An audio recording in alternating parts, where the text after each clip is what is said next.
d'une façon ou d'une autre, que tu aies été dans ce besoin de mental ou dans ce besoin de fusion émotionnelle, quel que soit ton besoin à ce moment-là de ta relation, tu as été dans un schéma enfermant.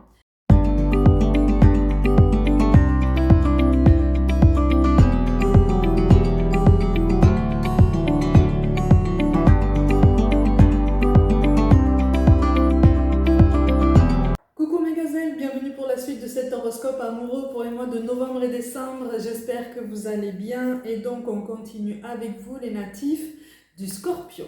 Comme d'habitude, n'hésite pas à visionner les guidances de ton ascendant et de ton signe lunaire autant de fois que tu en as envie ou besoin pour connaître la suite de ton chemin et puis surtout pour connaître toutes les potentialités qui viennent à ta disposition en fonction de ce que tu as pu vivre jusqu'à présent. Alors amis Scorpion, on souhaite réparer une situation mais on ne sait pas comment s'y prendre. Alors soit c'est toi qui souhaites revenir à une réconciliation, soit c'est une personne à laquelle tu penses et avec qui tu as vécu énormément de choses au niveau sentimental. Quand je parle d'énormément de choses, je te parle de puissance, je te parle d'intensité, je ne te parle pas forcément de longévité, ni d'une relation qui aura pu durer très longtemps, d'accord? Il peut s'agir d'une relation longue passée, il peut s'agir d'une relation plus récente, mais qui a de toute façon vécu des hauts et des bas très intenses, d'accord? Encore une fois, comme d'habitude, je ne parle pas de relations toxiques, ni de relations avec ce qu'on appelle un pervers narcissique ou quoi que ce soit, ok? Garde ton discernement par rapport à tout ça. Hein. Donc effectivement, oui, il ressort une tentative de réconciliation ou en tout cas une main tendue, la volonté de tendre la main vers quelqu'un, que ce soit toi ou la personne en face de toi, l'un de vous deux souhaite revenir à la communication, souhaite revenir à un échange. Mais alors il y a un gros blocage en fait. Et visiblement, celui ou celle qui souhaite revenir à la communication est celui ou celle qui a provoqué la perdition de ce duo. D'accord ? Alors, on ne te parle pas forcément de regrets ou de remords par rapport à ce qui a pu se passer, par rapport au fait que vous vous soyez éloignés, par rapport au fait que votre histoire soit pour certains terminée de façon temporaire. Après, c'est toi qui vois, hein, d'accord ? C'est toi qui décides, comme toujours, de la suite du chemin et de la couleur et de l'intensité que tu souhaites y donner. Ok ? Ton bien-être en premier. Ok ? Ça, je te le répéterai jamais assez. Malgré tout, il y a une dissonance dans la façon de communiquer, dans la façon de s'exprimer. Et ça, cette dissonance, elle ressort depuis le début.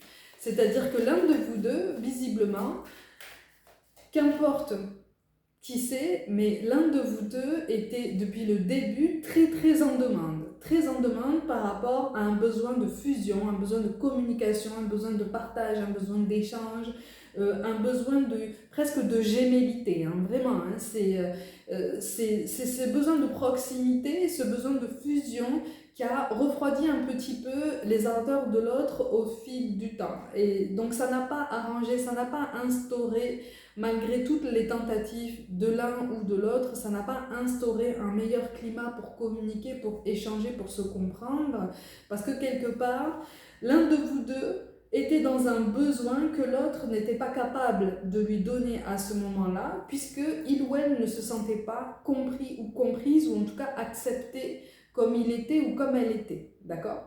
Donc on va partir du fait que c'est toi qui ne t'es pas senti compris ou comprise ou accepté comme tu étais dans ta difficulté à communiquer. Je te le rappelle, les énergies sont interchangeables, donc ça peut être en face de toi que tu as eu du mal à accepter cette personne dans son entièreté. Donc en fait, dès le début, on est parti dans une volonté de, entre guillemets, de changer la personne, de la transformer, de l'arranger, sous prétexte que ça allait servir au mieux-être du couple, au mieux-être du duo. Mais est-ce qu'on a pensé au bien-être individuel qui ne s'arrête pas à partir du moment où un couple se met en place? Le bien-être individuel, le bien-être de chacune des deux personnes ne s'arrête pas. Elle continue et elle continue pour créer un bien-être mutuel. Et c'est cette mutualité en fait qui a voulu être mise en avant, ou en tout cas que l'un de vous deux a voulu mettre en avant dans ce besoin d'importance, dans ce besoin de fusion, dans ce besoin d'échange qui était de toute façon bancal depuis le début de l'histoire. Il y a une énergie féminine, homme ou femme, peu importe, je te le répète toujours, il y a une énergie féminine qui ressort, alors soit dans ta famille, soit dans la sienne. Je te parle de famille là, pour le coup, mais c'est un élément familial qui a été particulièrement intrusif et particulièrement possessif par rapport à la période où vous étiez ensemble, ou en tout cas la période pendant laquelle vous avez partagé des choses quand même relativement intenses. C'était quelqu'un qui avait du mal en fait à laisser aller cette personne de sa famille. Donc cette personne, si c'est de ton côté, c'est quelqu'un de ta famille qui a eu du mal à te laisser aller dans cette relation amoureuse alors que ça ne concernait absolument pas cette personne, d'accord ? Soit c'est en face de toi qu'un élément de sa famille, à lui ou à elle, a eu du mal à laisser cette personne venir vers toi pour vivre sa vie en fait, pour expérimenter ce que vous aviez à expérimenter ensemble. Et visiblement, il ressort quelqu'un qui n'a pas une grande différence d'âge, soit avec toi, soit avec cette personne en face de toi, la personne de tes pensées. On te précise quand même que vous faites partie de la même famille d'âmes, mais que dès le début, les intérêts et la vision du couple étaient différents. Okay. L'un de vous deux était quand même de toute façon dès le début très porté sur un confort matériel, sur l'image, sur le statut, sans pour autant se soucier plus que ça du regard des autres. C'est quelqu'un qui accordait et qui accorde toujours beaucoup d'importance à son bien-être matériel. Peut-être que c'est toi, d'accord ? Pour certains d'entre vous, pour la majorité d'entre vous, de toute façon, vous vous êtes entendus dès le début sur ça, sur ce confort matériel, sur la nécessité effectivement de se construire une vie solide au niveau matériel, au niveau financier, d'un point de vue très pragmatique, pour justement pouvoir vous installer davantage dans cette histoire sentimentale, cette histoire qui avait un potentiel, okay ? Un potentiel sentimental, un potentiel qui va dans le subtil, qui va dans ce qui est non palpable, donc qui va dans l'émotionnel, ok ? Donc on partait du pragmatique pour aller dans le subtil, d'accord ? On partait du rationnel, du mental, pour aller vers l'intuition, vers les sentiments. En tout cas, c'est la direction que vous aviez empruntée jusqu'à présent. Le mois de mai dernier, quel que soit le moment où tu visionnes cette guidance, le mois de mai dernier, visiblement, a constitué un moment assez important. Alors, soit c'était ton anniversaire, soit c'était le sien, soit il s'est passé quelque chose entre vous, de toute façon, qui a contribué à un éloignement beaucoup plus effectif, beaucoup plus marqué. Mais ça a été fait à contre-cœur, ça a été fait dans la douleur, ça a été fait aussi dans un moment d'impulsion, qui a laissé place à beaucoup plus d'incompréhension, beaucoup plus de malentendus. Des choses n'ont pas été mises sur le tapis et encore une fois, le côté très intrusif de cet élément familial n'a pas été assez exposé. C'est-à-dire que l'un de vous deux n'a pas voulu entendre la présence intrusive de cet élément de sa famille. Et je précise bien que c'est un élément de la famille, ça n'est pas un ancien compagnon, une ancienne compagne. Visiblement, c'est très précis ici. Donc en fait, cet élément beaucoup plus déterminant qui vous a éloigné dernièrement a donné une avalanche de reproches, une avalanche de ressentiments. Mais malgré tout, les sentiments sont là en fait. L'attachement est là. On n'est pas simplement sur une attirance physique. On est sur deux personnes qui ne parviennent pas à se comprendre, qui ne parviennent plus à échanger. Et qui peu à peu ont mis de côté l'émotionnel, tu vois ? C'est-à-dire que vous étiez parti du rationnel pour aller vers l'émotionnel, et plus vous essayiez d'aller vers l'émotionnel, mais de deux façons différentes, plus finalement vous vous êtes dispersé dans deux directions différentes, deux directions visiblement opposées, qui ne pouvaient pas amener à une plus grande évolution dans cette histoire en fait, ou en tout cas qui ne pouvaient pas à ce moment-là aboutir à une autre solution qu'un éloignement. Donc c'est ça, il vous reste des choses à apprendre l'un de l'autre, il vous reste des choses à apprendre pour acter ou en tout cas pour proposer un nouveau départ. Là effectivement, Il y a une volonté de réconciliation, mais je ne suis pas en train de te parler d'une réconciliation qui se met en place de façon concrète cette année. Encore une fois, la temporalité, comme toujours, est plus élastique que ce que tu penses. Donc là, cette guidance concerne les mois de novembre et décembre, mais les énergies dont je te parle peuvent avoir commencé pour toi bien avant ou commencer pour toi bien après. D'accord? Donc courant 2025. Donc à toi de voir un petit peu où tu en es sur ton parcours, à toi de voir si cette guidance avec le recul, finalement, est réellement pour toi. Quoi qu'il en soit, on n'arrive pas à tirer un trait sur le passé. Hein. On n'arrive pas à tirer un trait sur le passé, mais alors qu'est-ce qu'on est défaitiste? Qu'est-ce qu'on est fataliste? Aïe, aïe, aïe, aïe, aïe. Celui ou celle qui fonctionnait sur le mental a essayé d'aller sur l'émotionnel, mais a trouvé blocage et a trouvé conditionnement, en tout cas une forme d'auto-sabotage, alimenté par un élément familial. Donc, où on est revenu en tout cas sur du mental.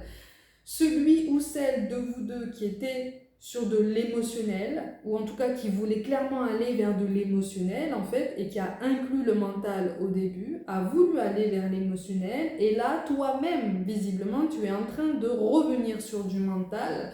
Vous fonctionnez quelque part un petit peu en miroir au niveau de cette réflexion personnelle, parce que tu essayes, visiblement, là c'est toi qui ressors en plus grande partie dans cette volonté de penser de façon beaucoup plus rationnelle, ou en tout cas de considérer cette histoire passée avec plus de clairvoyance, plus de recul, plus de détachement. Tu essaies de faire un effort en ce sens parce que tu prends conscience que ce blocage était là depuis le début. Chez l'un ou chez l'autre, peu importe, on ne jette pas la pierre à qui que ce soit puisque ça ne fera absolument pas avancer cette histoire et toi-même, ça ne te fera même pas avancer sur ton développement personnel que d'accuser entièrement la personne à qui tu penses, d'accord? Et vice-versa, hein? Ça fonctionne comme ça. Hein. C'est normal d'avoir des ressentiments, c'est normal d'être en colère. Après, rester sur des accusations, finalement, est-ce que ça va te servir sur du long terme? Non, ça va t'enfermer en fait dans une façon de penser qui va te maintenir dans une forme de rancœur qui va se transformer en aigreur. Est-ce que c'est ton objectif puisque cette aigreur risque de s'étendre sur ton relationnel beaucoup plus général et donc ça risque de devenir source de souffrance, de solitude et par après d'un sentiment d'isolement. C'est pas ton but en fait, hein? C'est pas ton objectif. Donc là, c'est tout à fait normal que sur cette fin d'année, tu réfléchisses, tu sois dans une forme de brouillard émotionnel, une forme de ce qu'on appelle une crise existentielle par rapport à ton relationnel sentimental, parce que tu essayes de le repenser, tu essayes de te reconsidérer. Tu prends conscience que finalement, quel que soit le rôle que tu aies joué dans cette relation, elle a été enfermante. D'une façon ou d'une autre, que tu aies été dans ce besoin de mental ou dans ce besoin de fusion émotionnelle, quel que soit ton besoin à ce moment-là de ta relation, tu as été dans un schéma enfermant. Un schéma enfermant que vous avez alimenté tous les deux, mais un schéma enfermant qui était déjà présent pour chacun de vous deux, pour des raisons différentes, ok? Votre raisonnement individuel manquait de stabilité, il manquait de complétude, il manquait d'ampleur et même d'ambition. C'est pas l'envie qui manquait d'avancer ensemble malgré tout, mais on a manqué de réflexion, on a manqué de recul, on a manqué de puissance aussi pour fonctionner, comme on dit, comme un seul homme, c'est-à-dire ensemble, d'un seul mouvement, comme une équipe en fait, comme un vrai binôme qui se dresse contre les avis extérieurs, qui se dresse contre des opinions qu'on n'a absolument pas demandées et qui ne sont absolument pas constructives. Donc effectivement, toi, de façon très individuelle, encore une fois, quelles étaient tes responsabilités dans cette relation passée et quelles que soient tes ambitions par rapport à cette personne qui occupe potentiellement tes pensées, tu es sur le point de passer un cap en termes de développement personnel. Sauf que tu réfléchis beaucoup trop, tu réfléchis beaucoup trop à ce qui aurait pu être la solution à cet éloignement, au fait de consolider cette communication par le passé. Tout ça, c'est passé, en fait. Tout ça, ça s'est passé. Tu restes trop sur ce que tu aurais dû faire, ce que vous auriez dû accomplir tous les deux pour avancer, ce qui fait que vous ne seriez pas dans cette situation d'isolement et de solitude aujourd'hui. En fait, on est vraiment en train de te dire de façon très concrète que ça n'est pas comme ça en fait que tu vas pouvoir avancer sur ton développement déjà individuel, et ça n'est pas non plus comme ça que tu vas pouvoir faire avancer au niveau énergétique les vibrations de ce duo qui, pour une plus grande partie d'entre vous, a le potentiel d'amener à un début de réconciliation, mais courant 2025.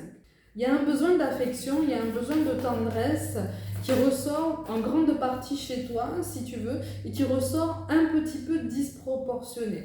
Un petit peu disproportionné par rapport à la personnalité de cet individu en face de toi, de cette personne qui occupe tes pensées, qui occupe ton cœur. Il y a un manque de considération par rapport à son histoire, par rapport à ses manques, par rapport à ses blessures. Il y a un manque d'équilibre par rapport au fait de s'accepter soi-même entièrement et la capacité qu'on peut faire naître en nous-mêmes à accepter l'autre entièrement. J'allais dire de façon inconditionnelle, mais comprends ce qu'il faut comprendre s'il te plaît. Quand je te parle d'acceptation d'une façon inconditionnelle, elle se fait de façon inconditionnelle, à même échelle, à même intensité, aussi bien pour toi-même que pour lui ou elle. C'est-à-dire qu'on ne te demande pas d'accepter l'inacceptable. On te demande de respecter tes valeurs, de respecter ta personnalité, tes limites, ce que tu es capable de concéder, d'accord ? Ce que tu es capable de mettre en place pour des compromis. On ne te demande pas d'être quelqu'un d'autre.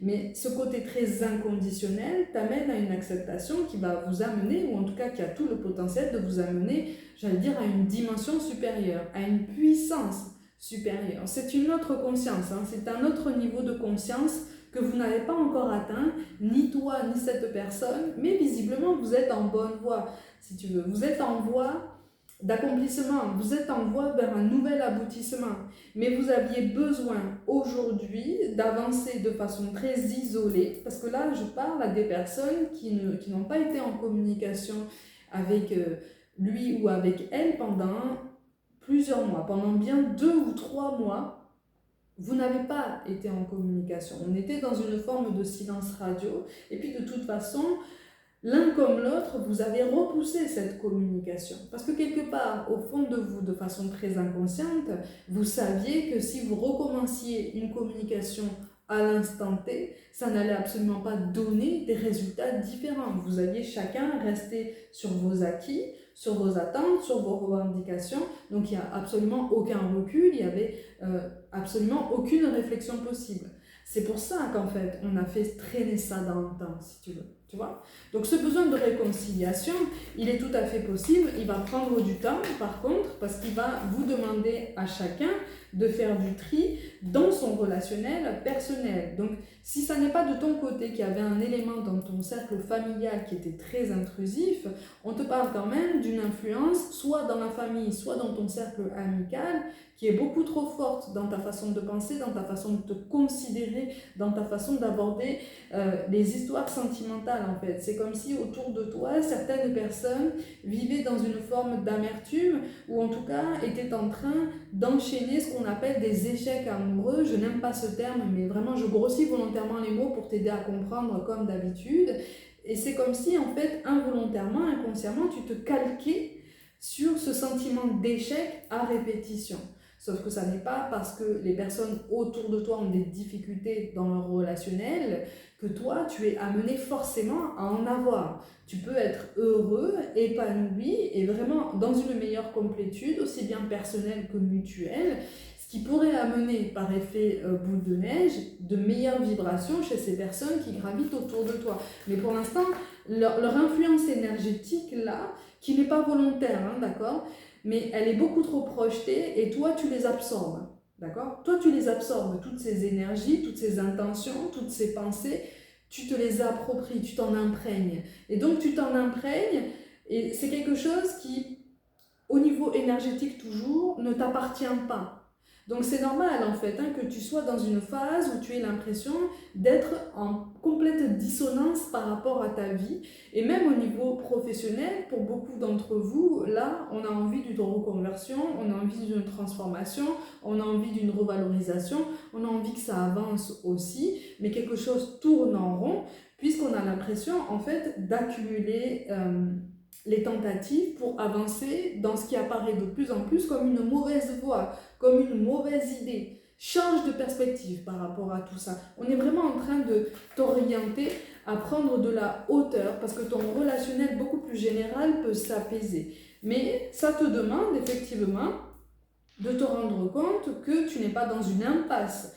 Que ce soit au niveau amical comme au niveau familial et puis sentimental pour ceux qui sont dans une forme d'attente, une forme d'espoir de réconciliation, que ce soit toi ou cette personne qui tente cette réconciliation donc courant 2025, je le précise toujours, quel que soit le côté duquel vient cette initiative, en amont, on aura fait un travail personnel. Un travail personnel pour changer de perspective et pour se rendre compte que la situation n'est pas désespérée, la situation n'est pas bloquée, ce sont tes croyances et tes idées qui te ralentissent dans tout ça.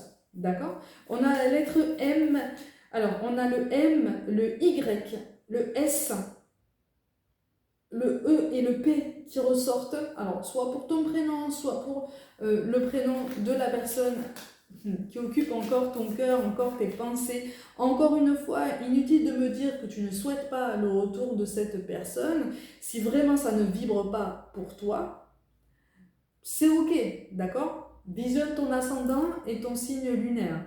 Là, je m'adresse à des personnes qui, malgré tout, souhaitent une réconciliation, une deuxième approche, en tout cas un apaisement au niveau de cette situation générale.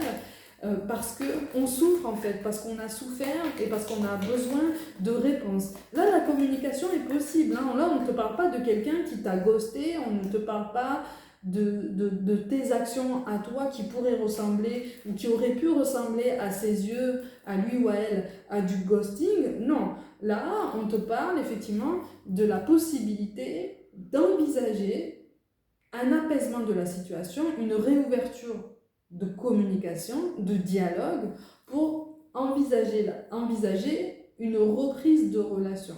Mais ce sera une reprise de relation qui se fera déjà dans la douceur, que tu prendras pour de la lenteur, d'accord? Parce qu'on va vraiment changer sa perspective, on va vraiment changer son point de vue sur son relationnel, sur sa vision de l'amour et sur votre capacité en commun de faire avancer ce couple qui, encore une fois, ressort avec du potentiel. Mais l'émotionnel a été beaucoup trop mis de côté. Beaucoup trop mis de côté. L'émotionnel a été associé au fusionnel. Donc, à partir du moment où l'un des deux a eu l'impression de manquer d'air et de liberté dès le début, de toute façon, dès le début, c'était biaisé. Donc, c'est normal, en fait, hein, que votre relation, pour ceux qui sont concernés ici, ait pris cette direction. Il y a quelque chose qui a été idéalisé. De ton côté comme du sien, peu importe, il y a quelque chose qui a été idéalisé en termes amoureux, en termes relationnels, en termes de personnalité. On a voulu changer l'autre, on a voulu le préserver, on a voulu l'amener dans une direction pour laquelle finalement la communication n'avait pas été assez établie ni approfondie. Donc vous avez encore des choses à apprendre en fait, vous voyez, sur la vie, sur l'amour, sur quel que soit son âge, hein. On a toujours quelque chose à apprendre sur la vie et sur l'amour, hein. Vraiment. Hein. À partir du moment où tu es persuadé que tu n'as absolument plus rien à apprendre, ça aussi, c'est une croyance personnelle qui peut te ralentir, d'accord? Et qui peut te maintenir dans une forme d'amertume, une forme de nostalgie, quelque chose qui ne te fera pas avancer sur du long terme malgré tout, d'accord? Donc, on est sur une nouvelle clairvoyance, on est sur une nouvelle puissance, une nouvelle potentialité pour cette relation qui a déjà existé et pour laquelle on vous a séparés pendant un moment pour évoluer, pour grandir aussi, chacun de votre côté, pour revoir vos objectifs de vie. Ok ? Donc rien n'est perdu. Pour ceux qui sont concernés par cette guidance, rien n'est perdu. Garde ton discernement. Je te rappelle quand même que tu restes maître et maîtresse de ton libre arbitre, d'accord? Et que c'est une guidance générale. Ok? Il n'y a que les guidances personnelles qui vont pouvoir s'orienter exactement sur tes énergies à toi. Et de toute façon, d'un point de vue beaucoup plus général, il n'y a que par l'action vers soi-même et vers le monde que tu vas voir un petit peu dans quelle direction tu vas pouvoir avancer, en l'occurrence dans ton relationnel sentimental. Ok ? Mes gazelles, comme d'habitude, prenez soin de vous, croyez en vous. Pour toute guidance personnelle, mon mail et mon site internet sont mentionnés. Je vous envoie tout mon soutien et je vous dis à très vite.